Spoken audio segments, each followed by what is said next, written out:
Umkhandlu wamatekisi Santaco usukhuze umkhuba wokucwasana kubagibeli.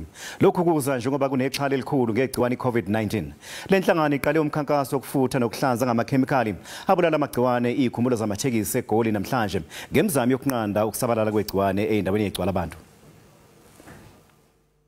Thank you very much, ma'am. You are complying. Ukuphendula esiceleni esiphuthumayo ngesikhathi sokuthuka kanye nokwesaba. Kule renke yamatekisi egcwala kakhulu unezinhlelo zokuzama ukunqanda ukuphephetheka kwegciwane icorona. Abagibeli bazohlanganiswa izandla uma bengena. Ngaphambi kokuthi abagibeli bangene etekisini izofuthwa ngamakhemikhali okubulala amagciwane ukuze ihlanzeke. Uhlelo oluqeda ukwesaba kubagibeli.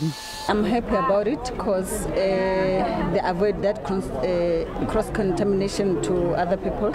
I feel a bit safe, like we can't say that we are safe at all because we don't know whether we'll get the virus. Abashayeli kanye nababheka umsebenzi emarenki oQ Marshall basamukele lesiphakamiso.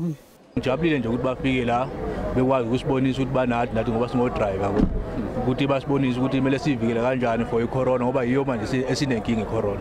Sibonga nokoshemen bethu abasiphethe kuma renke wonke nohulumeni ongenelela ukuthi sibe nenhlanzeko ukuthi sikhona ukuthi sihlanze izandla sibe clean sikline nerenke ukuze abagibeli bethu baphephe nathi siphephe. Isicelo esikhishwe inhlangano yamatekisi iSantaco.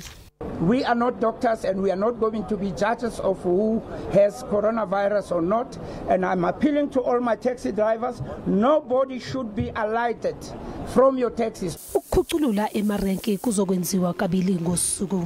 We have 16 million people that we care about and we don't need a meeting to take drastic decision. This is a drastic decision to say that we are going to implement this going forward.